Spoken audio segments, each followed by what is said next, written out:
Tonight's talk. Oh, golly. Okay. Oh, got to do that again, I guess, from the beginning and minimize. There we go. So it's not obstructing anyone's view. Good evening. My purpose this evening is basically to touch on some of the key aspects of modern Afghan history, and while also highlighting a few features of Afghan culture. I'm teaching this semester, as I often do in the fall, my freshman honor seminar on modern Afghanistan. So this will be kind of a highlight reel of that semester-long course, but obviously I'm happy to take questions and elaborate at the end if people want a little more specific information about anything in particular that we touch on in the talk. Starting with a little geography, of course, I'm sure that most of you all know, but nonetheless, I'll begin with the setting, the geographical setting. Afghanistan, what is today Afghanistan, by the way, has been inhabited for around 100,000 years. Don't worry, I'm not going to start that early in the talk, right? And was home to several very impressive pre-modern civilizations. As you can see here, it's a landlocked country. I always tell my students, if they're hoping for a career in the Afghan Navy, I have some very bad news for them. It's not going to happen. If you'll notice here, the area, Afghanistan, you might say, is kind of located in a rough neighborhood, I guess. It's bordered, as you can see here, obviously has a very long border drawn by the British, as I'll elaborate, in 1893, the Durand Line that divides Afghanistan from what is now Pakistan. At that time, of course, it was all British controlled. India. On the west, it has a very long border with Iran, as you see here. And to the north, it has borders with the former Soviet republics, now independent countries in their own right, Turkmenistan, Uzbekistan, and Tajikistan. So key point in that being, of course, during the Soviet era, Soviet-Afghan War of the 1980s, Afghanistan was a neighbor of the Soviet Union. These were all part of the Soviet. Kazakhstan up here as well, and Kyrgyzstan were all part of the Soviet Union. Also, adorable little border out here to the east. That is a 47-mile border, which Afghanistan shares with China. We take a look here at a little bit closer look at the country itself, and in particular, the major cities that make up Afghanistan. Kabul, of course, the capital right here, the most ethnically mixed of the major Afghan cities. Kandahar down here in the south is sort of the Pashtun heartland. It's predominantly Pashtun population there. Herat over here in the major city in the west, which is about 200 miles from Iran, is a predominantly ethnically Tajik area, and up here in the north, the major city of Mazar-e-Sharif, which is predominantly Uzbek, as you see, not surprisingly, right across the border with Uzbekistan. I think, as most of you are well aware, of course, Afghanistan, is known for its extremely rugged mountainous terrain. As a defining, if there's ever a country defined by its geography, it may well be Afghanistan. Very high, very rugged mountainous terrain. Down here in the south, by the way, is quite the opposite: flat, arid desert territory in the south, and rather inhospitable in its own right for a different reason, right? And the geography, that's why I always start with geography, because geography has had a pivotal, very, very important role in shaping the country's history, as it does for all countries to varying degrees. In Afghanistan, I would say one of the major degrees. Afghanistan's mountainous terrain has, not surprisingly, made it difficult historically to govern this entire area, this entire region, with a strong centralized government. The history of this really defines Afghanistan's modern history in a lot of ways. It is defined by strong local rulers or warlords and weak central governments. Now, to varying degrees, and we'll talk about some of the variations in that as we go along, but for the most part, this is a country with not a strong history of strong centralized government at all. Even the most recent governments now overthrown. Hamid Karzai, of course, ruled for quite a while after the overthrow of the Taliban in the early 2000s, and then his successor, Ashraf Ghani, who was just recently ousted. They were commonly known as the mayor of Kabul. They were the president of the country, but the point, of course, being that their power really didn't expand much outside of the capital.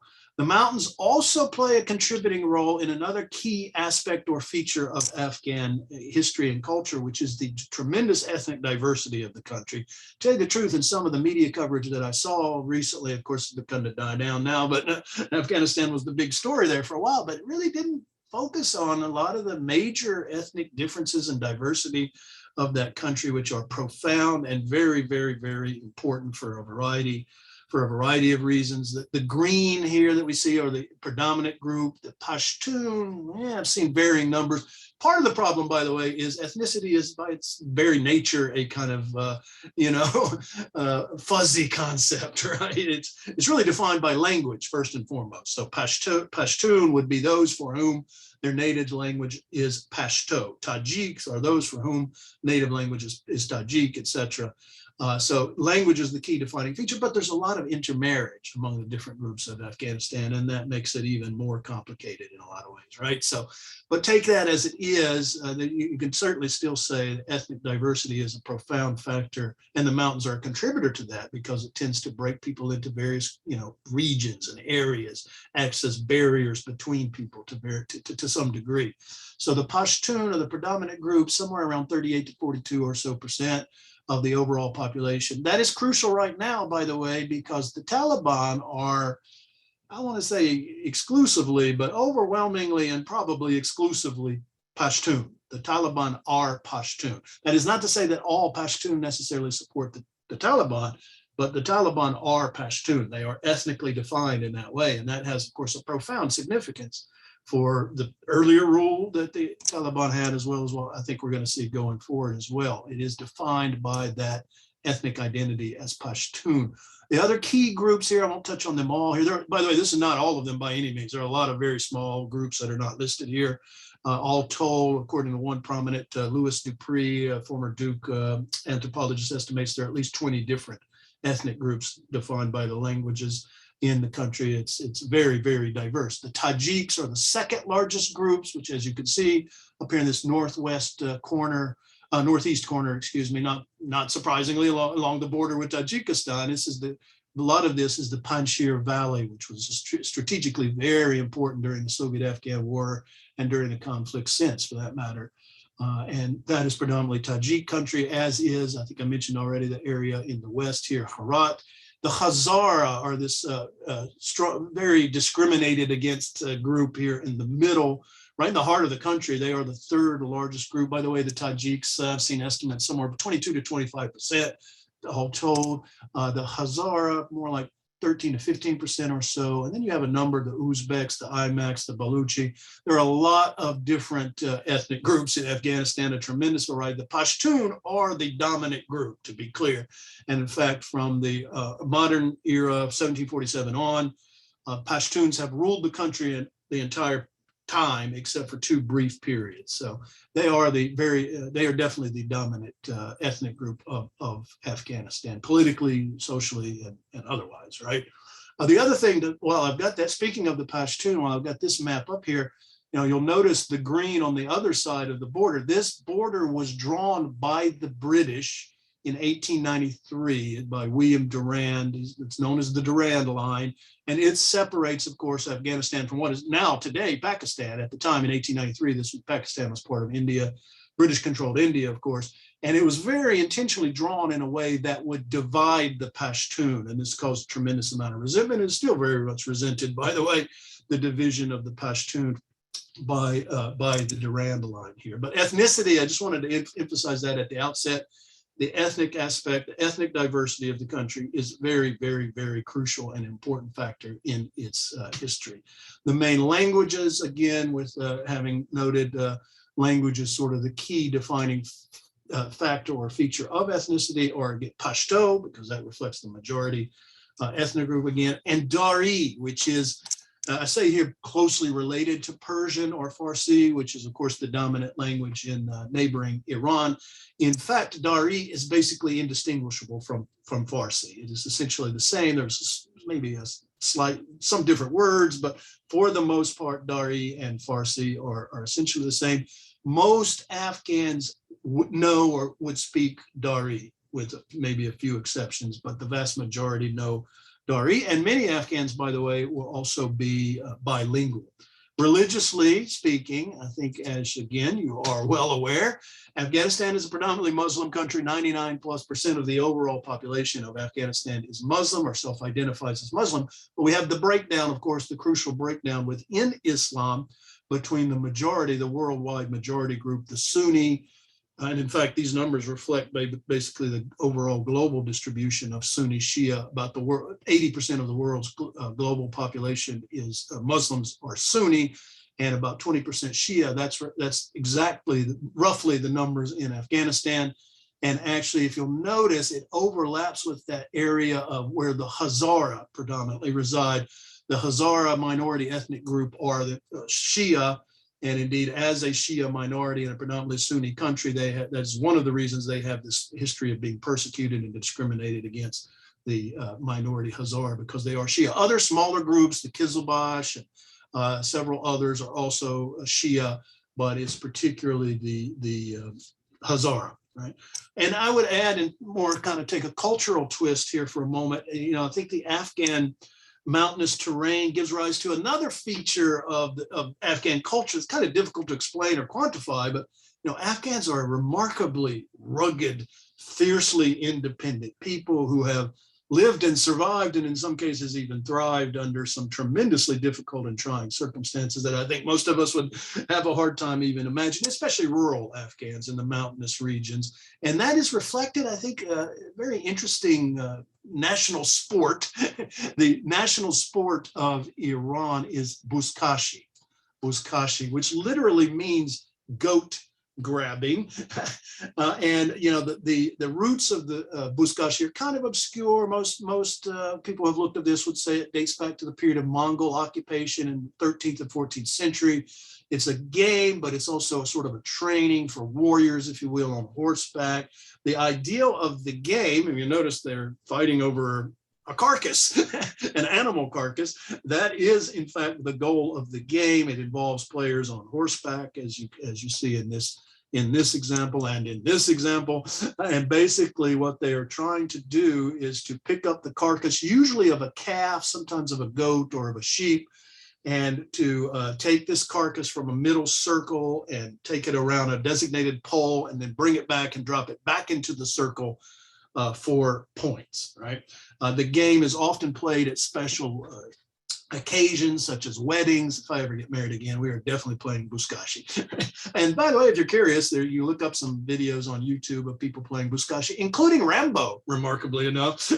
Turns out to be an incredibly good buzkashi player in one of those Rambo movies from the 80s. Anyway, this is, I think, a reflection of an interesting cultural aspect. It's rough, rugged, mountain spirit, if you will, of the Afghan people. And another way in which, another cultural aspect that I think is quite interesting is the concept of, another shot of buzkashi here, the concept, the ancient code of what they call Pashtun Wali. And of course, it has Pashtun in the title, so it mainly applies to the Pashtun, but not exclusively. This is something that, to varying degrees, I think all Afghans sort of identify with this code of life. Really is the actual translation, loosely translated as the code of life.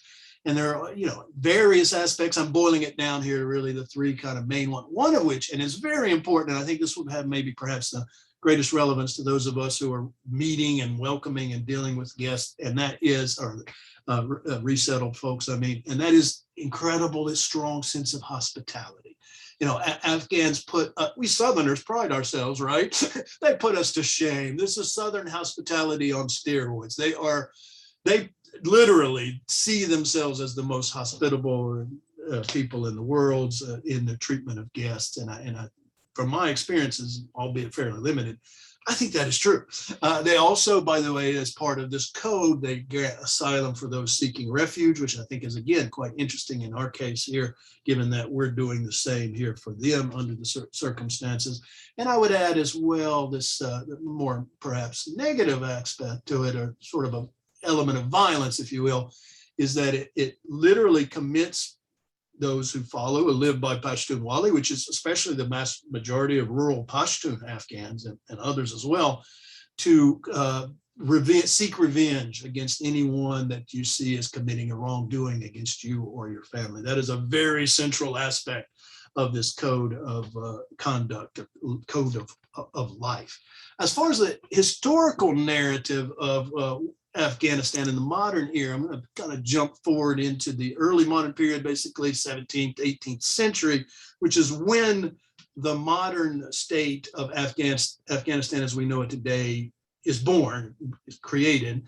Now I'm going to, a couple of maps here. This one's kind of blurry and I do apologize. I'll point out a couple of spots here, but this is 16th century, 17th century, this part of the world that of course is today Afghanistan. And in fact, if you'll notice here is Kabul and here is Herat. Two of the most important. Balkh is also up here in the north, is also part of modern Afghanistan.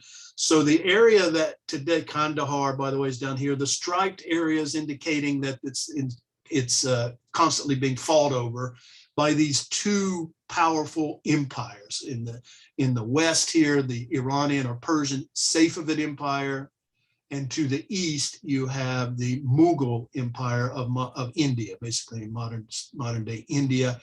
And the area that is in modern Afghanistan is encompassed by these two empires, and the borders that you see here. Actually, I'm going to switch to a better map. It's a clearer map on the one side, but on the other hand, it doesn't show you the other factor, which is these borders are very flux. These borders are in constant fighting, and the borders are moving one way or another almost all the time, right? So, but even here you see the Mughal Empire, Kabul is on that side of the line, and the Safavid Empire, Kandahar and Herat and others are on that side. And to the north, also you have the Bukhara, which was a Central Asian sort of empire, weaker of the three, but nonetheless an important one that ruled at that time what is today modern Afghanistan. So how do we get from there to modern Afghanistan, right?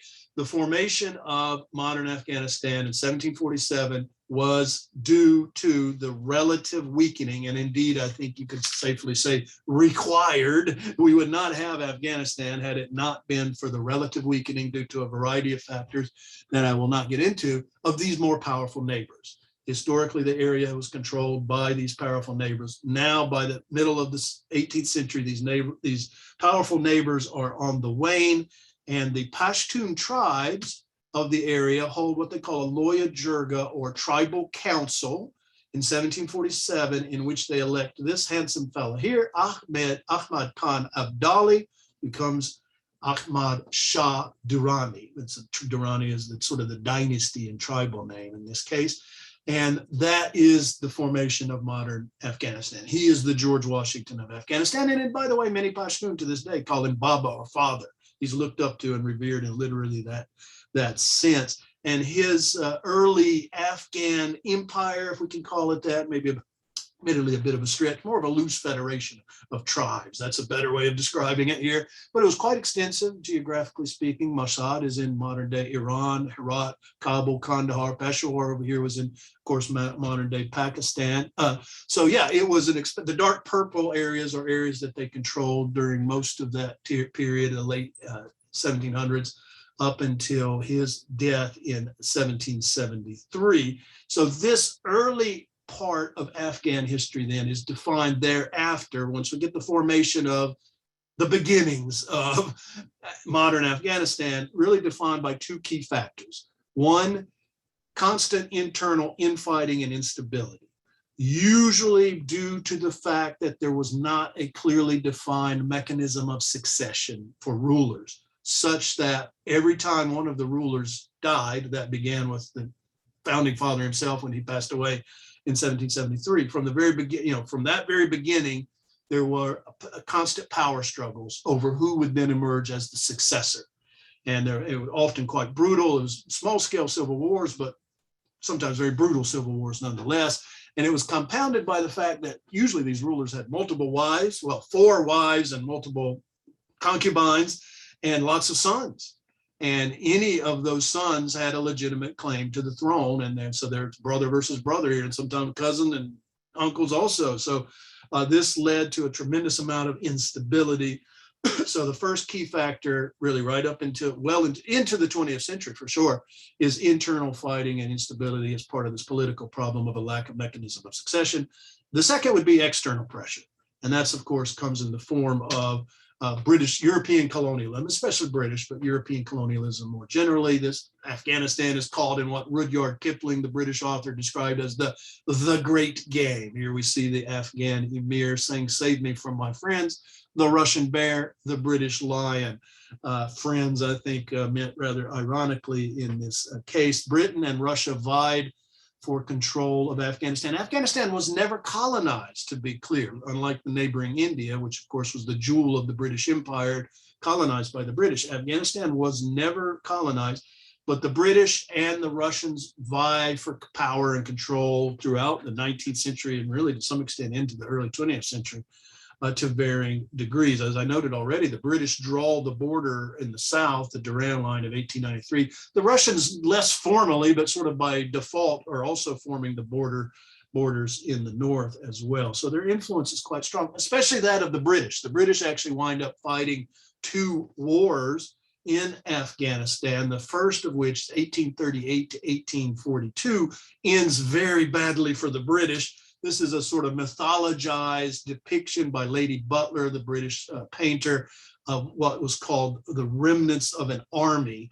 It based on the mythology. It's not true, but the story that came out of the defeat of the British in Afghanistan in 1842 was that there was only one sole survivor. This fella here, Dr. William Bryden, who managed somehow to make his way back to the fort of Jalalabad and be saved by British troops there. It's not true. There were several hundred survivors actually, but made for a great story, I guess.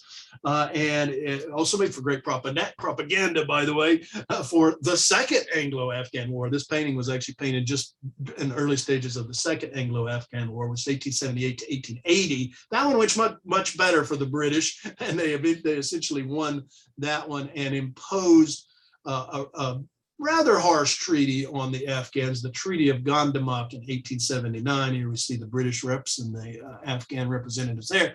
Now, to be clear again and to reiterate, Afghanistan was never colonized. So this is not about direct British colonial control. The main provision of the Treaty of Gandamak is that it gave Great Britain control over Afghanistan's foreign policy. And they did that primarily because they wanted to keep Russian influence at bay. So they don't colonize Afghanistan. I don't think they wanted to colonize Afghanistan, but they do control its foreign policy at this point and up until for the next 40 years, I do believe. Right. The next major leader that comes to power right at the end of the Second Anglo-Afghan War is this extremely handsome gentleman here, Abdur Rahman, known as the Iron Emir because he ruled with an iron hand. He comes to power again, literally right at the tail end of the Anglo-Afghan rule, mainly with the support of the British. And he's known primarily as, state is formed in 1747, but it's never a particularly strong centralized state. He creates, nominally speaking, the country's first centralized state. He does those mostly through sheer brutality, by conquering outside groups that had not yet heretofore been completely absorbed by under Pashtun control. And that was particularly and mainly the Hazara people in the heartland, right? In the loose confederation of Hazara tribes right in the middle, right in the heartland of the country. And his technique, he was very brutal. He earned the term Iron Emir. The Hazara, just to remind you, are in this green area, literally quite right in the heart of the country. And they had been sort of under Afghan Pashtun control up to this point, but now he makes a point of more forcefully incorporating them into Afghanistan from a point of view of taxation. He also, by the way, brutally represses them, forces many of them to become servants of the Pashtuns. He even takes the point of resettling many Pashtuns in the area of Hazaristan in an effort of what we would call Pashtunization, to turn that into a Pashtun-controlled area. And he even, imagine this, tried unsuccessfully to convert them from Shia to Sunni Islam. So he ruled with quite the brutal hand. Some of you might be familiar with the Khalid Hosseini's great novel from the early 2000s called, I think it was 2003, Kite Runner. Brilliant novel. If you haven't read it, I recommend it, as well as his other work, A Thousand Splendid Suns. But in Kite Runner in particular, one of the key some of the key characters are Hazara, and he really underscores the sense of discrimination that they historically face. It doesn't begin with Abdur Rahman, but it definitely is intensified at this point. And indeed, further illustrating that. You might remember, some of you, in March of 2001, on the right here, the Taliban blew up 2 giant ancient statues of Buddha in the heart of Khazaristan, in Bamiyan, which is right in the, that's the center of Hazara culture in Afghanistan. And he blew up these 2 giant statues. I mean, the Taliban, blew up these 2 giant statues.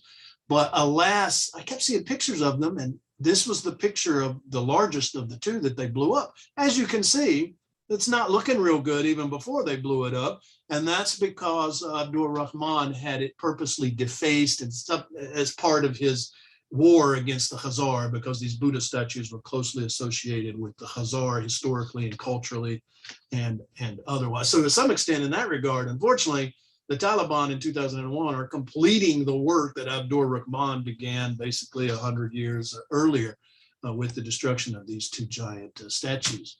Moving in now to the early 20th century, Habiba Khan, who is Abdur Rahman's eldest son and successor, was very wise in that he kept the country out of World War I. They remained neutral in World War I. Despite his wisdom, he was assassinated. It's one of those great mysteries of Afghan history. We still to this day do not know who carried out this assassination, and I'm sure that we will never know, in 1919, which clears the way then for the rise of, I would argue, one of the most interesting of the Afghan rulers by far, Amanila Khan, who has just a striking resemblance to Charlie Chaplin. I can't get over it. And also, unfortunately, has the Hitler stash going here. I'm not exactly sure when this picture was done, but anyway, it's probably before Hitler turned it into, the Hitler stash. Anyway, Amanila Khan, was absolutely one of the most important rulers, and one of the most interesting for reasons I'll elaborate here. He comes to power then after his father, Habibullah, is assassinated. He seizes power pretty much immediately. There's a brief power struggle, but not much.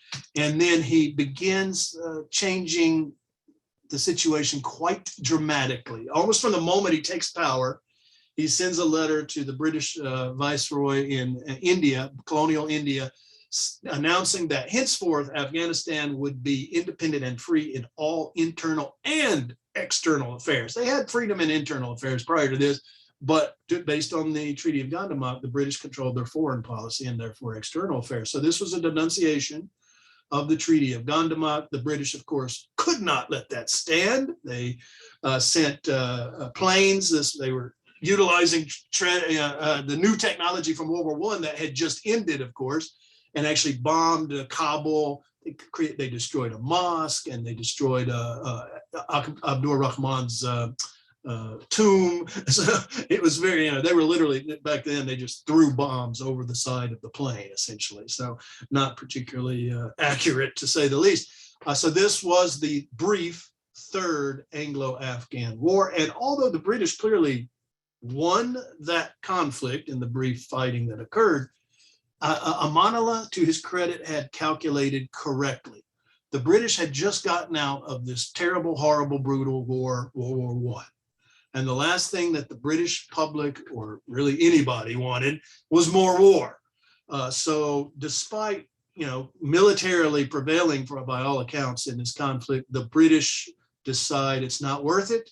And they sign the Treaty of Rawalpindi in 1919, that then, August the 19th, 1919, that is to this day celebrated as Afghanistan's Day of Independence, August 19th, because it's at that point then that they now retake control of all internal and external affairs, exactly as Amanila had hoped. So this was a huge win for Amanila, and he's hoping essentially to cash in on some of his political capital, if you will, and attempts to carry out some very dramatic westernizing reforms during this period in Afghanistan in the 1920s, following the model, by the way, of Kemal Ataturk in neighboring Turkey, or nearby Turkey, as well as of Reza Shah Pahlavi in neighboring Iran. It's one of the interesting aspects of this history. I think 100 years ago in the 1920s, these countries, all of them, were following very modernizing, westernizing, reformist paths. Now, of course, that has gone in a totally different direction, needless to say. In the case of Afghanistan, Amanila writes a secular constitution with a legal secular legal system that bypassed Sharia or Islamic law. He founded a number of co-ed schools and declared and guaranteed the legal rights of women. Imagine that. And then after returning, he makes his first step towards reforms in the early 20s. And then he goes on what they call the Great Tour, a trip abroad, mostly to Europe and a few other places in the Middle East. And he returns after this 1928 trip, a changed man, and he's determined to make even more far-reaching reforms after this, which he does a number of reforms, several reforms, just to touch on a couple. One thing he did, for example, was to try and end child marriage, which is historically and remains to this day an issue in Afghanistan and elsewhere in the region, by limiting the marriage age for brides to 16 and for grooms to 18. He allowed Afghan women for the first time ever to pursue higher education abroad. They didn't have a university in Afghanistan yet, so even the men who were pursuing higher education had to go abroad. He even went so far as to ban wearing the burqa for women in Kabul, only the capital. He knew he couldn't enforce that outside of the capital, right? But within Kabul, the capital, women were banned from wearing the burqa. So the exact opposite of what the Taliban is doing. And men were required to wear Western attire while in the capital of Kabul. So these policies made him, shall we say, very unpopular, along with also modernization and Westernization cost money, especially of the military, which he was also doing. So he also greatly increased taxes. So for a couple of reasons, and I think both of these really play into it, strong opposition formed to his reforms and led to a series of revolts forcing Amanila to step down. He abdicates in January of 1929. This is the point, by the way, we get one of those brief rules of a non-Pashtun for about 9 months. There's a Tajik, basically bandit, for lack of a better term, on a rebel leader, I guess, on the throne for a very brief period. And I think, by the way, in the broader sense of the terms here, actually, before I get to that, Queen Sarara, this is Amanila's wife here, and this is her photographed in England during the Great Tour. And as you can see, this is practically pornography, right? You can see her neck, you can see her bare arms, her hair is not even covered, much less her face. So this picture was distributed and disseminated widely throughout Afghanistan in 28, 29, definitely had a contributing factor to Amanila's ouster from power. So all of this, I think, points to, and the failure of Amanila, he tried, but he failed to carry out these modernizing, westernizing reforms, points to a key theme in the country's history, in the modern history, and for that matter, true of many other countries around the world too, tension and conflict between, on the one hand, a sort of underlying traditionalist conservative element of society, and on the other hand, at the same time, a modern reformist westernizing, certainly a minority, but nonetheless present, and in this case in power, part of that society. For that matter, neighboring Iran offers a prime example of the same thing, obviously. And a lot of what we see play out in Afghanistan, I think recently, should be understood within this broader historical context. I want to fast forward now through the relatively stable, thank goodness, decades.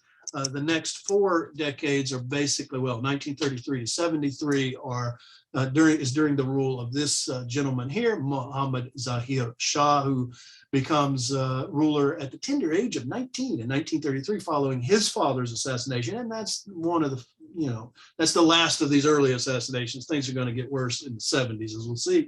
But Afghanistan during his rule was probably at its most stable at any time. Part of that is that he ruled for 40 years, right?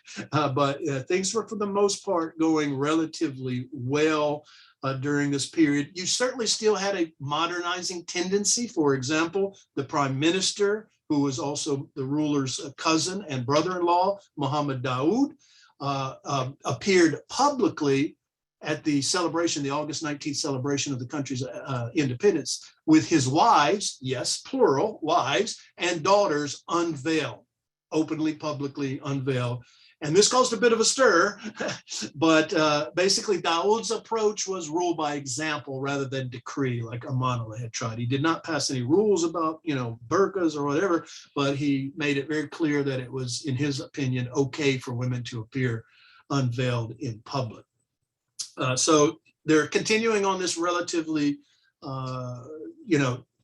modernization trend, shall we say. The 70s is when it's going to all hit the fan, to put it quite bluntly, for a couple of reasons, beginning in Muhammad Dawood and his cousin, the monarch Zahir Shah, are key figures here. In July of 1973, amid a terrible famine and drought in the country that was causing widespread misery, Dawood, who had previously been Minister of War and had a lot of influence and power within the Afghan military, decided to take the step. He was, cousin and brother-in-law and good friends with the monarch, Zahir Shah, and this was a bloodless coup. He waited until Zahir Shah was abroad in Italy seeking treatment for an eye ailment, but he carries out the coup. He declares there were no injuries that I've ever heard reported here, so it was bloodless, right? He declares Afghanistan now a republic, which basically brought an end to the monarchy that had been in place since 1747. But alas, he set a precedent that maybe in retrospect he would regret, because his reign does not last very long at all, 5 years, more or less. In April of 1978, the Communist People's Democratic Party of Afghanistan, the PDPA, follows in his footsteps, only now this time it's Dawood's government that's being overthrown. And it is a very, very bloody coup in this case. Estimates put the casualties at around 2,000. Dawood himself is killed. I don't know if you caught that, but his date of death is April 1978. Dawood was killed. Much of his family was at the presidential palace where the fighting took place. His entire bodyguard, the presidential guard, most of them were killed. Much of his cabinet were killed because they were there that day for a cabinet meeting. So this was a very bloody coup that brought the communists to power. And this is really the turning point. This is where the violence, and it goes downhill from here. Ever since, Afghanistan has been struggling ever since. And for, a variety of reasons, part of that is the policies of the PDPA were extremely ambitious. I think I would say a little too ambitious. And they immediately launched policies of land reform. There was a lot of opposition for that reform, by the way, on the basis of Islam and religion, because it's considered un-Islamic to take other people's property. So the land reform, even though you think there would be a lot of beneficiaries of that, and there would have been, was opposed by even some of those who would have benefited because of religious reasons. They passed dramatic policies on the emancipation of women, including a literacy campaign that included women. That in and of itself led to major rebellions in Herat, for example, in March of 1979 and elsewhere. So they come into power, they launch these dramatic, ambitious reforms, but they really had not prepared the ground, and almost immediately they face opposition, the religious-based opposition to the communist regime's radical reform, armed rebellion really in the countryside, coming out of the countryside. The earliest I've seen of reports of the rise of the Mujahideen, or the rebels, opponents to the communist regime. The term Mujahideen, by the way, literally means holy warriors. The earliest reports I've seen of their emergence is June of 1978. So basically 2 months, almost just very soon after the April 1978 seizure of power, or coup d'etat, by the PDPA.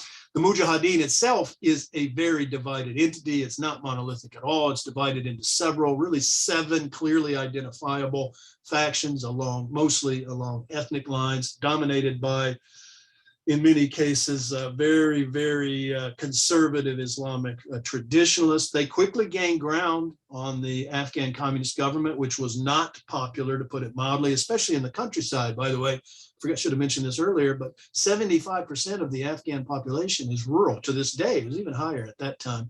75%, 70 to 75% is rural. So if you don't have popularity or in the countryside, you are in trouble, and the communists clearly did not. So opposition gains a lot of ground. That's facilitated, by the way, by the fact that there are within the communist government, the PDPA, there are 2 main factions, the Kalk and the Parcham.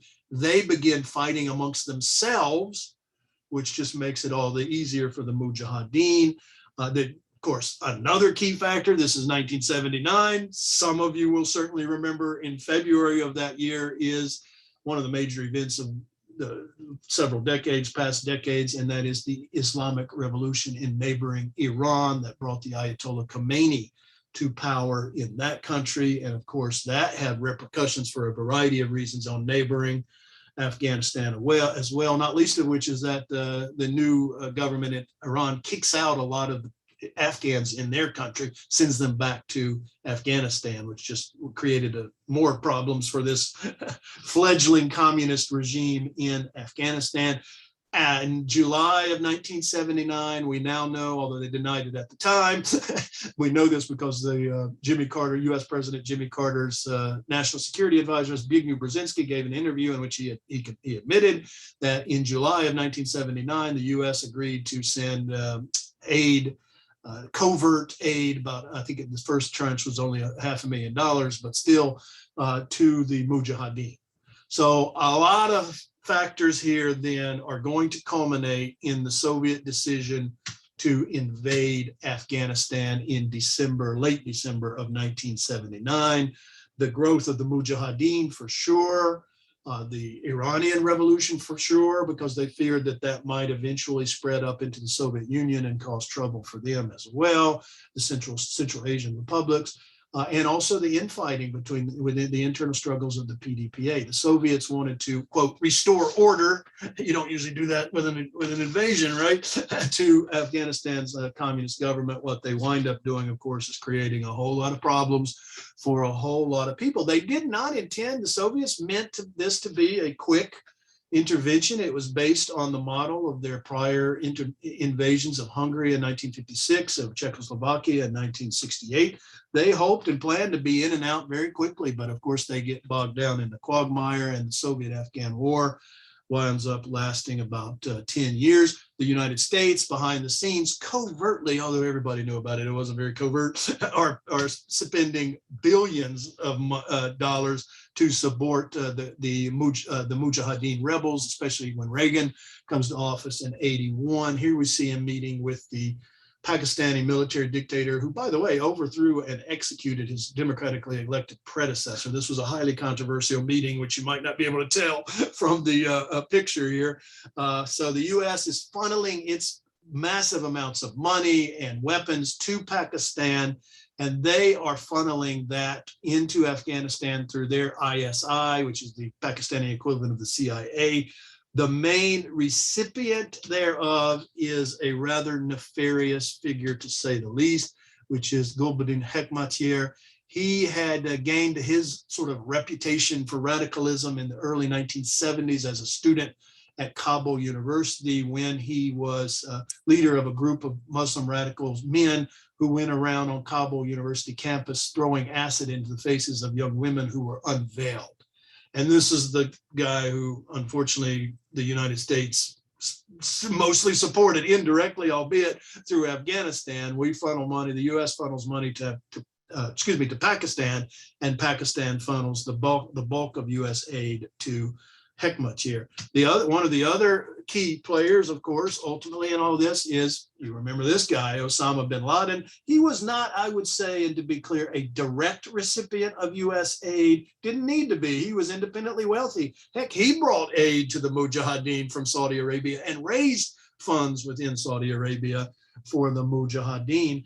But he was clearly allied with the same forces, including Hekmatyar and other factions within the radical extremist factions within the Mujahideen that were supported by the US. So at the very least, the US and bin Laden were on the same side and allied in the Soviet-Afghan War of the 1980s, which ends in February of 1989 with the image that we see here of Soviet tanks heading out across the Friendship Bridge, as it was known, connecting Afghanistan and the Soviet Union.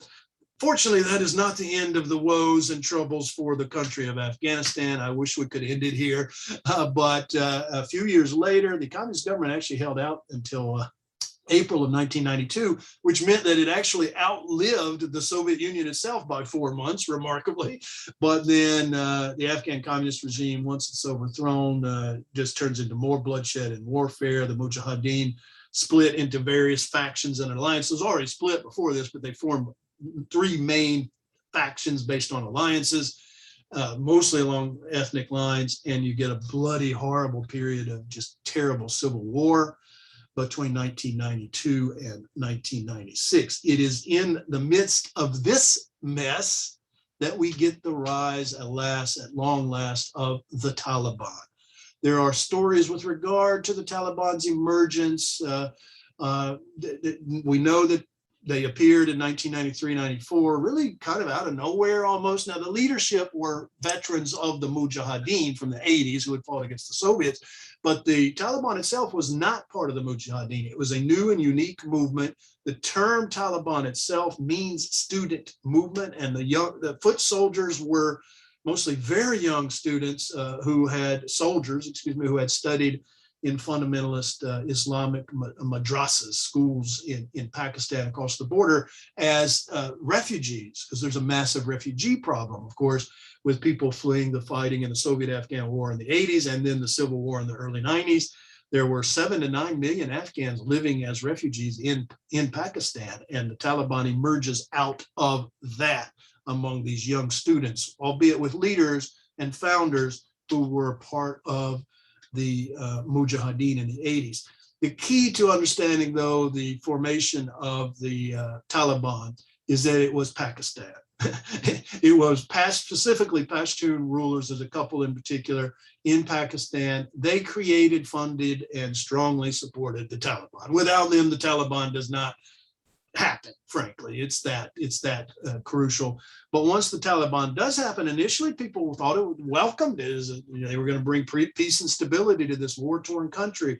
And indeed, they do bring some degree of peace and stability when they seize control of the capital, Kabul, in 1996. And at that point, control most, not quite all, but most of the country. But unfortunately, the peace and stability that they bring on, not peace, stability that they bring is based on an extremely draconian, very harsh regime. This is the Taliban founder and leader, the former Mullah Mohammed Omar, who had been injured twice, including losing use of one of his eyes in the Soviet-Afghan War. And of course, he creates just an incredibly draconian regime, especially known, not just, but especially known for its repression of women who were forbidden to work, and young girls were not allowed to go to school, and women had to, in public, everywhere they went, they had to have a male escort, not just any male escort, but a husband, a brother, or a son, or had to be a male related to them. They were forced to wear the full-length burqa everywhere in public. If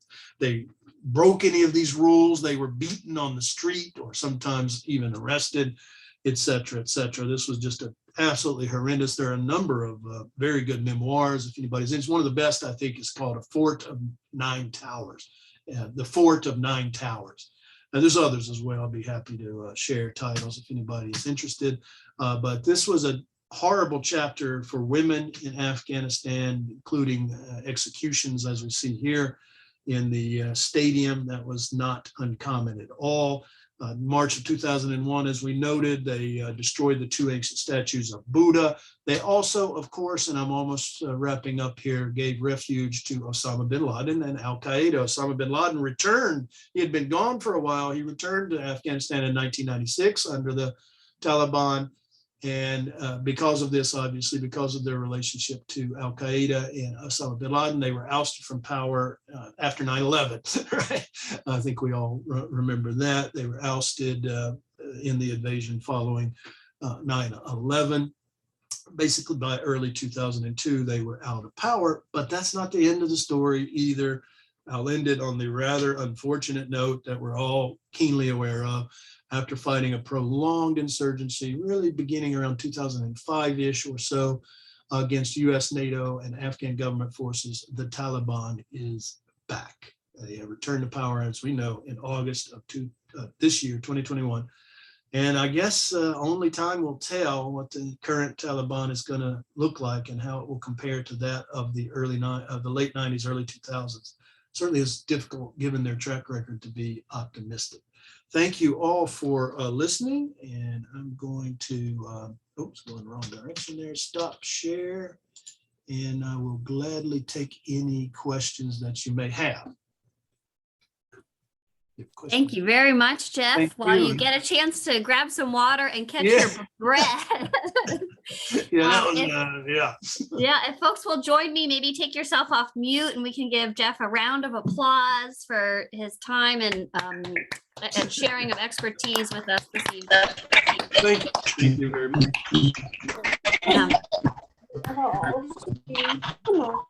I covered a lot of ground, I realize.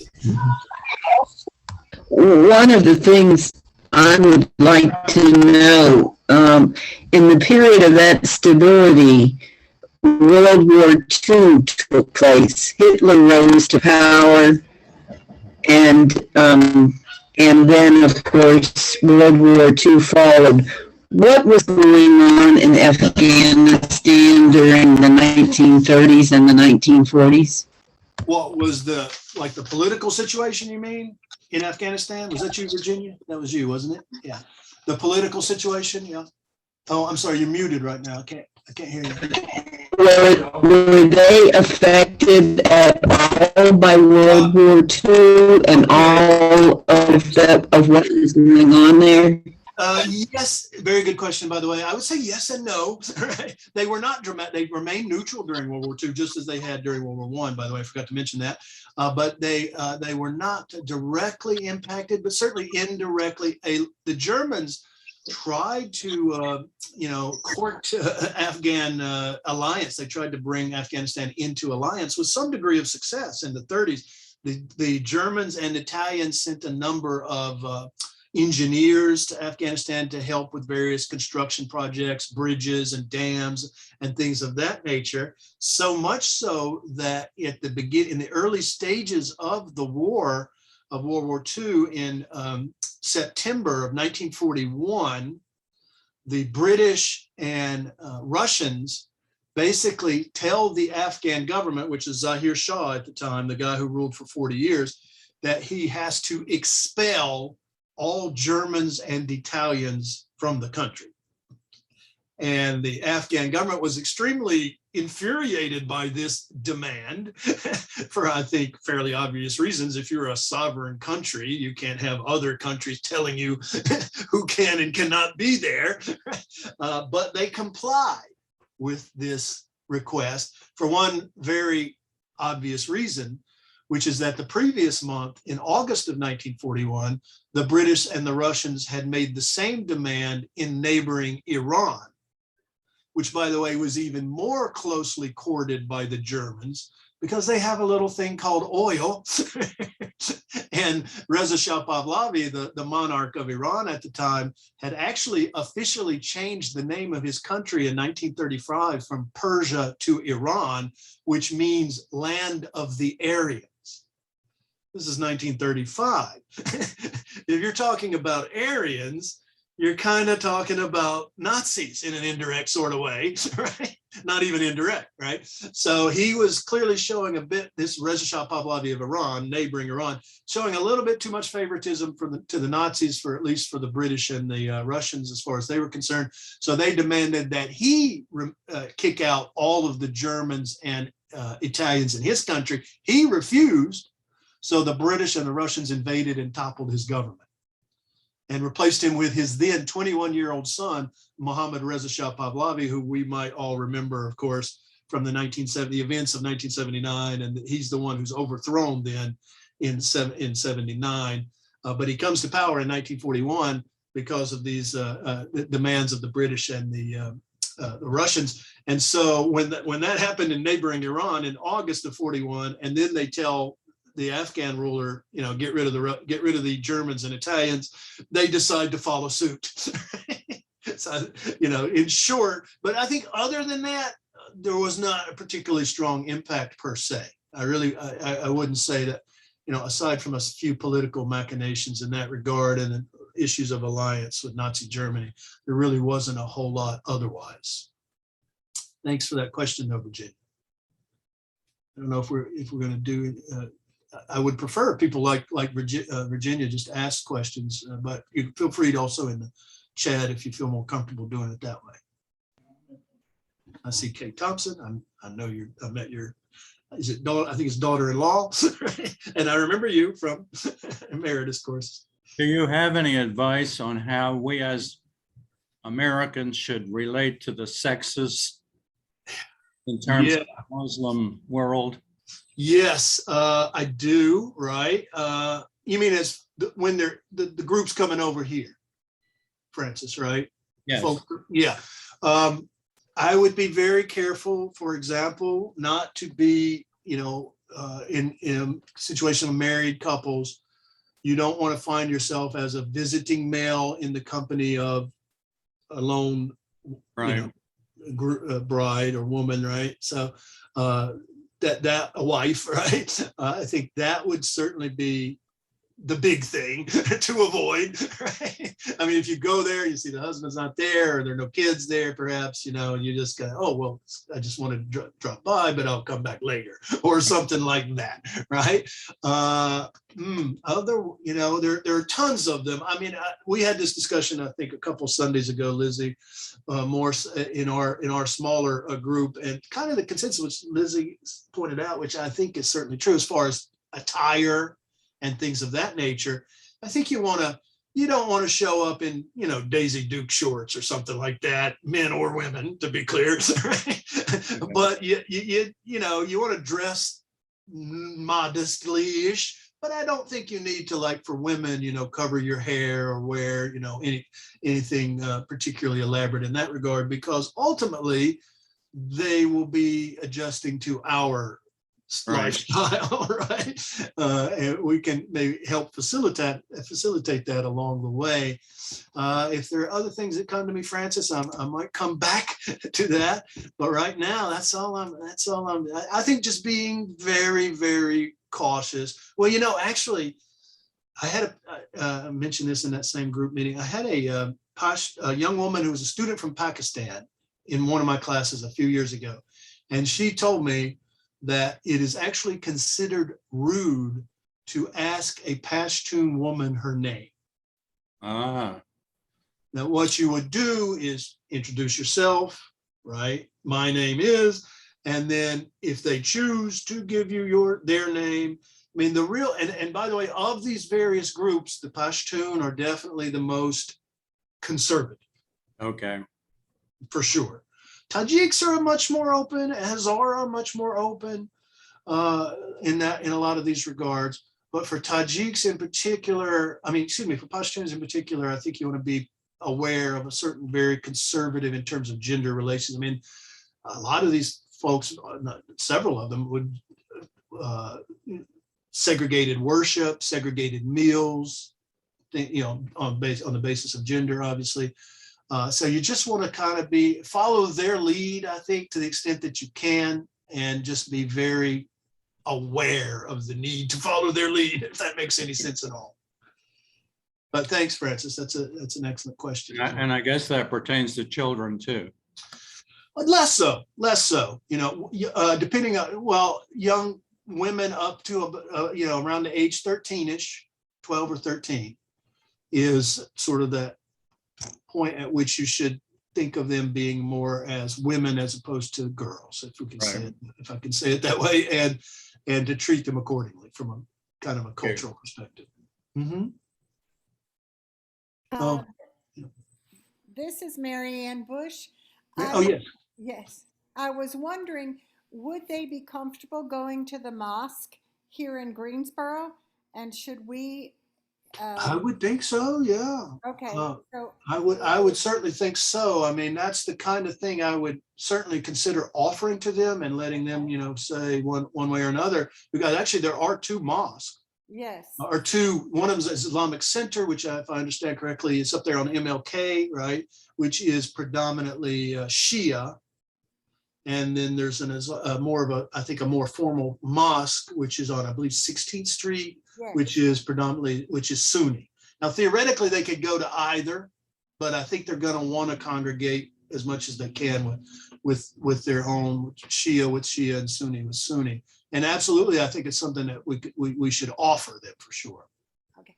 And would we know if they're Sunni or Shia? You just simply have to ask. I think there are sort of signs, right? One of which would be the celebration of particular holidays. The Ashura is a major holiday that's only observed by the Shia and not the Sunni. Okay. But all of these are by a lunar calendar, so they happen at different times of the year. Same with Ramadan, which is celebrated by all Muslims, right? Right. They happen at different times of the year, so it may not always be clear, right? But the Shia, for example, have a slightly different incantation during prayer than do the Sunni. But you're not really going to pick up on that. I mean, I'm not. Okay. So there may be ways to tell, but I think just straight up ask. It's not a thing that, if you ask them, you're not treading on any territory. They'll tell you, and they may well tell you I'm not religious at all or something like that, right? Okay. Good. So it's a question you can ask. Let me put it that way. Okay. Thank you. Certainly. I'm seeing some questions in the chat. Shall I turn to those for the moment? Sure. A family that New Garden is sponsoring speaks Dari. Are they ethnically? No, they are not Pashtun. And in fact, is that the family, Lizzie, that we're working with? Yeah. Yep. I said something to Samil about Pashto, and he very emphatically said no. And they are Kizilbash, which is a small Shia minority. I mean, it's like 200,000, 250,000, very small minority, and they are predominantly Shia. And they too, pretty much all of the Shia, especially the Hazara, who are the largest, but smaller groups like the Kizilbash as well, have a history of discrimination and persecution at the hands of the Pashtun. Now, it's a long history, and I'm not going to say that they hate all Pashtun. I'm not going to say that, right? But it was striking to me when I said something about Pashtu, how emphatically he said no. Do the Pashtun specifically have a history? Is that the question? Wasn't clear on that, Christian Nunez. Well, if you're asking specifically about the Pashtun, Christian. No, doctor. I'm asking about our family. What is the history of their ethnic group? Oh yeah, and you're Christian. Call me Jeff.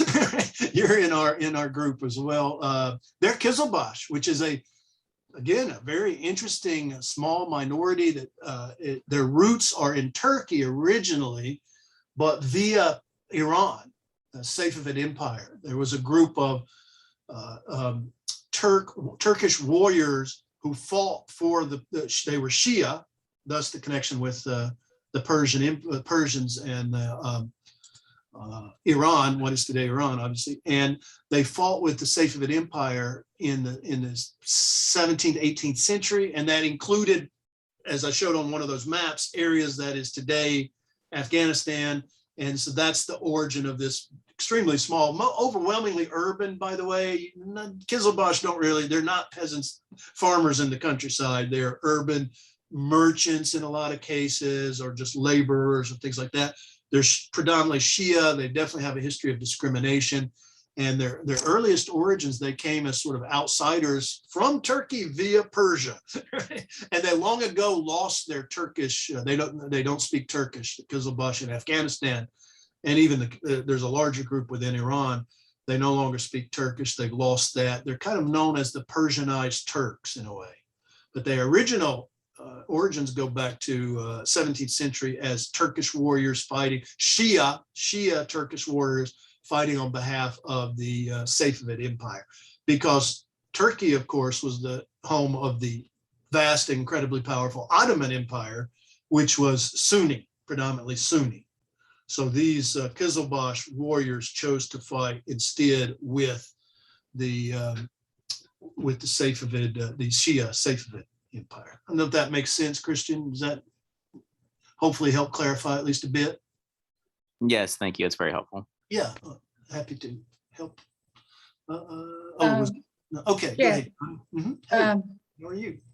Good. How are you doing? How are you? Yeah, it's been a long time. I have a question about your talk. Uh-oh. You talked about the destruction of the Buddhas Mhm. and how it affected the Hasari. The Hasari are Muslim, right? Oh, yes, yes. Oh, well, they were, yeah, good question. This Well, I just, well predates these giant Buddha statues. I want to say they were constructed in the 7th, maybe 8th century. There was a lot of Buddhism in this part of the world at that time. This is pre-Islamic expansion. okay. And so, yeah, the Buddhist statues do reflect that pre-Islamic past of not just the Hazara. Buddhism was pretty prominent elsewhere throughout Afghanistan and India and other places. So the Hazara have some Buddhist connection, some historical Buddhist connection? Not well, other than the statues, right? Okay. Not anymore, and but not now because the statues are gone, I guess. I mean, other than that, they were Buddhist before they converted to Islam. Right. Thank you. Yes, you're very welcome. And there was one question in the chat I didn't get to here. A couple questions. No. Related to that question, can people who speak Dari? On Google Translate. Yes, Persian. Yeah, that's the one. That's the one we've been using right, on our phones. I don't speak Dari. I wish I did. I really, really wish I did. So on Google Translate, which unfortunately, at least on mine, does not have the audio. Sometimes they have an audio where you can type something in, it'll translate to the language, and then you can do the audio. Mine just has where you can type it in and show in our family, we're working with the middle son, Safiullah, is the one that usually reads the text that we show him. So yeah, Persian is Dari, essentially. Farsi, Persian, Dari, that's all the same thing for the most part, with slight variations. And yeah, I'd say use your Google Translate. It actually works. It's a bit awkward, of course, but if you don't, I've found unless there's a translator there, you really have no way of communicating at all.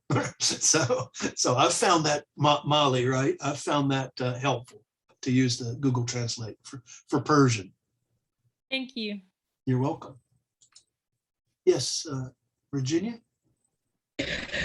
Do we know where the families or what ethnic group most of the families are that are coming to Greensboro specifically? I see Lizzie unmuted. I'm going to let you Yeah, answer this. Virginia, I was just going to ask, I know that Cindy Canula is on the call, who's been at almost all of the airport pickups. Oh, wow. And I'm wondering if there's some of the other teams, Linda, if your church has received a family yet, or if there's anyone from the resettlement agencies that maybe could speak to kind of what some of the demographics have been so far in the other arrivals. Our family came last night, a young couple from Kabul, and we asked them, the interpreter had the call to prayer on his phone, and I recognized it, and I said, to what do you go to the mosque on 16th Street? And he said he did. And then today, when I spoke to Abdul, who does speak English. Actually, it's interesting. They can read English much better than they can speak it, which is not surprising, really. So if you find with your the family that you're working with, if you write it down and show it to them, they may be able to read that and understand it. But today, I asked, did he want to ride to the mosque on Friday? And he said no. Some Afghan men had come by and said they would take him to the mosque. And so I assume that, okay, the mosque on 16th Street is Sunni? Yes. Yeah, okay. Well, that's what I know. Yeah, but I don't think we know much about the arrivals until they get here. That's my understanding. And I saw, did Lynn Wright have a question? You're on mute still, Lynn. I'm not even seeing hers. Lynn. Okay, Jeff, I was just wondering if you could tell us, you got me? Yeah. what sort of things we should expect as far as their cooking, Mm, their hygiene, and their toiletries. mm. They're cooking, and what was the second thing? Their hygiene Oh, okay, okay. and toiletries. Oh, yeah. I would say just go as far as the latter two, hygiene and toiletries, full on American here. Let's just go straight up American, because I'm thinking that the vast majority are from urban areas. Now that we may see some exceptions to that, but I think the vast majority are actually going to be from Kabul, right? And that many of them will have had, access to this American style hygiene and toiletries to varying degrees, perhaps. So I think in that regard, just provide according to as you would for an American visitor or something like that, right? Okay. As far as the food, that's a good question. I know that our family was very well covered in the food, among other things, while I was there on Thursday of last week, the day after they arrived. Two women came, one from Durham and two Afghan Muslim women came, one from Durham and one from Raleigh, and brought like a ton of traditional Afghan dishes for this family. I was like, that was so awesome. And I think, I don't know where they've been doing shopping or anything like that. I was a little out of the loop because I was gone for fall break this past weekend, but hopefully we can get them over to the Super G market and something like that, where, I don't know how well that's stocked, but, places like that. There used to be a Turkish store over on Market Street that was not part of the Super G, that, maybe some places where they'll have items that are more familiar to these families. But yeah, I really am not sure otherwise how to answer that. Jeff? We've heard from some other family, the small population of Afghans that are already in Greensboro, that they like the Medina market which is on West Market. It carries a lot of halal products. And then Elia had heard that a staple in Afghan kitchens are pressure cookers. Oh. Wow. And I believe not my generation pressure cooker of an Instapot, but kind of the older pressure cookers. Oh, I got one of those. That's cool. And a specific kind of large rice pots as well. And Kay, did I see you had a question or comment? Oh. Yeah, I was just going to add, they're not coming directly from Afghanistan. They've had the experience of being in Texas for a month or somewhere for a month. So they're not completely gobsmacked by American products and bathrooms and that kind of thing. They have, and even English. I know Parisa, our family, it picked up quite a bit of English in Texas. Oh, good, good. She understands a lot more than she will speak. Uh-huh. But I asked her where she learned it, and she learned it in Texas. Wow, she must be smart, man, to pick up. Yeah, well, I think she probably does have a good ear. I think she probably does have a very good ear. But I just, so they're not just, it's not like they're just coming straight from Afghanistan to here. Yeah, that's a good point. They do have a little interim experience. Yeah, yeah. I don't know what kind of circumstances they were in Texas or something. I don't either, but they certainly had American foods and American bathrooms and American clothes, and I mean, they saw it all anyway. They familiarized themselves with it. So yeah, so. That's an excellent point. All right.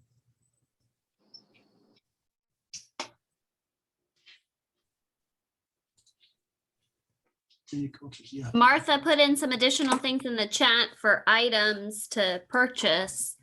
Jeff, I wanted to ask you about some of the diaspora in terms of where might they have family members in other countries outside of Afghanistan.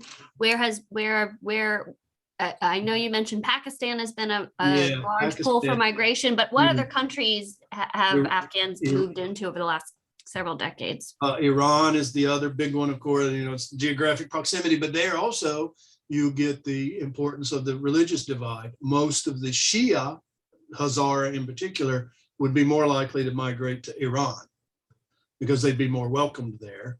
Whereas, a large part of the refugee population going to Pakistan would be more likely to be Sunni. Now, of course, that's not a set in stone rule, and a lot of it would depend probably on where you live and proximity. If you're closer to Pakistan, you're as likely to go there as not, regardless of religious identity. But for the there's a very significant Hazara minority in Iran that basically work as laborers, not unlike a sort of a situation with immigrant laborers that we have in our own country. They take the sort of more menial jobs and things like that. That's been the case for decades in Iran. And then especially primarily Pakistan is definitely the biggest destination. India to some lesser degree. Those who have the means over the years have come to the United States, but their numbers I think would be quite small. There are some Afghan pockets of people in California in particular, parts of California. And Europe is to some degree. And I would add also the now independent former Soviet republics just to the north. Tajikistan, Turkmenistan, Uzbekistan. Wow.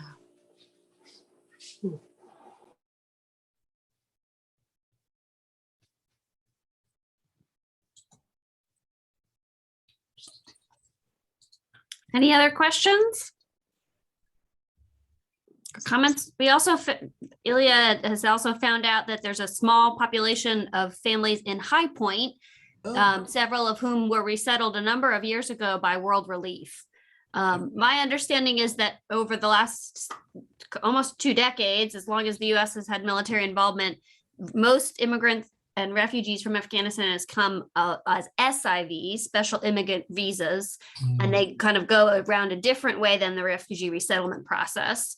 And so wouldn't necessarily have come to North Carolina unless they, found their own way here. Jeff, back to your lecture, actually your closing slide and where you left off. What is your view and how will $85 billion worth of military equipment play out left in Afghanistan from your perspective? Oh, yeah, that's always a good question, right? The military hardware, the Taliban is now a very well-armed entity. That much we can say for sure, right? With all the hardware left behind there. As far as where it goes from here, obviously I've got no crystal ball, right? But Skip, I think you touch on a key issue here, and there's a lot of talk even now in the media about some of the European countries and the US have come together to try and provide some degree of aid to the Taliban. Personally, I think that is exactly what we need to do at this juncture. That is, we in a plural, US and the West. The worst thing that we could do right now, in my opinion, is to just cut them off, because that is going to empower the hardliners. There are various factions within the Taliban. Not all Taliban are on the same page. You see that playing out as well already. There are some, for example, right now they're like on the regard to women's rights. They're kind of saying one thing and doing another. And a lot of that is reflecting as a reflection of the different factions within the Taliban leadership and different trends within the Taliban. For example, they're saying right now they've ended women, girls and women going to school. However, they are claiming that it is just a transition period while they can prepare the schools for segregated education, segregated classrooms, right? So it's still kind of, in my opinion, still a step in the wrong direction, but at least if they allow the women to come back to school, that's a pretty major plus and a huge bit advantage compared to what we had in the first run of the Taliban. But that remains to be seen. Will they do that or not? The reason I say that we need to maintain relations and even aid to the Taliban, first of all, the population as a whole is facing an economic collapse and the potential starvation of millions, right? And I don't think any of us want to see that, regardless of who's in control there. And then also, it's the one way in which the West, the US, the West more generally, may be able to maintain some degree of leverage. If we just impose sanctions and say we're out of here, forget about it, that's going to A, empower the hardliners within the Taliban, B, I think potentially endanger huge swaths of the Afghan population that will face just potential starvation and just disaster. And C, we can then have some degree of leverage to say, you're not allowing young women back into schools. Well, if you don't change that, we're going to cut off this aid, right? We'll give the West some leverage. And I do mean the West, not just the US, some leverage in dealing with and hopefully shaping a more moderate path of the current Taliban. Not an ideal situation, mind you. None of this is ideal, right? None of this is what we want or would have hoped for, but this is where we're at. And I think going forward, the best way of dealing with this is, I think, to maintain ties to some degree, including and especially aid to stem off the possibility of widespread famine, starvation. But as far as the military hardware, Skip, they're going to be a pretty darn well-armed military, right? Especially if they learn to adequately use that military hardware. You get the issue, of course, and this we've been down this road a little bit before, by the way, with Vietnam. South Vietnam, after the United States withdrawal, had the world's 4th largest air force. A small, tiny country, after the U.S. withdrew before the communist takeover, that is. And then even more recently in Iraq, with ISIS seized massive amounts of U.S. military hardware. They don't always, frankly, know how to use it. And also there's the issue of spare parts. Iran is another example. In the 1979 revolution, U.S. had been by far the main supplier of military hardware to the Shah of Iran prior to the 1979 revolution. So when that revolution occurred, the new Islamic regime of Iran also inherited a tremendous amount of U.S. and more broadly Western military hardware.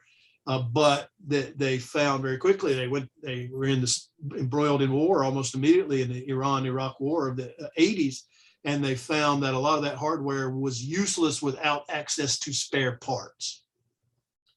Again, remains to be seen what will happen with respect to Afghanistan, but it's certainly a precarious situation, that's for sure.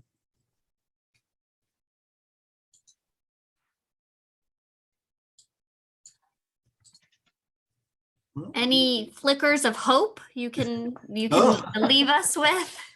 Oh, well, let's see if we can find some hope out there. Well, well, it's certainly been better than so far. I am a little bit hopeful that this version of for one thing, by the way, the Afghan founder and leader Mullah Muhammad Omar is dead, 2013. He died in 2013.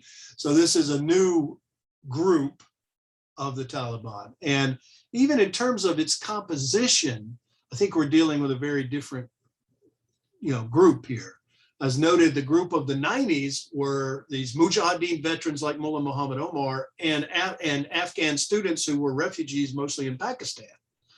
And that is not the case for this rendition of the Taliban. They are in many cases much older. Of course, some of them are older just because time has passed, but even the troops that are the Pashtun, again, Taliban is pretty much exclusively Pashtun troops who are supporting the Taliban now tend to be more older and more established in that regard. And one would hope maybe more moderate in their outlook. I guess if there's a hopeful, silver lining, maybe it will be that this truly will be a kinder, gentler Taliban. Let's hope so, because the last one was terrible. We definitely do not want a repeat of the earlier version of the Taliban. And the leadership is different, and the troops are different. So we can at least hope. We'll see it in a variety of ways. So far, the signs have not been good, not been good at all. I mean, they've again, it's the difference between rhetoric and reality. They talk about respecting women's rights, but so far they've done everything but. They talk about respecting minority rights, which I didn't really get into that. The early Taliban, in a couple of cases, massacred Hazara populations in Mazar-e-Sharif in particular, and definitely did not respect the minority rights of the Hazara and some of the others. This group claims to, but then they formed their cabinet, about 3 weeks ago, I think. and their cabinet is comprised of 33 figures, 30 of whom are Pashtun men, 2 Tajiks and 1 Uzbek. So that does not bode well. No Hazara, which is the 3rd largest group in the country. That sends all the wrong signals. I mean, I'm not surprised that in the least that there were no women on the cabinet. That's to be expected. But there was hope that there might be a little better minority distribution, ethnic minority distribution. So I would love to leave you with a silver lining. I'm having a hard time getting there. Let's just hope for a kinder, gentler Taliban and Western influence to help push it in a kinder, gentler direction, right?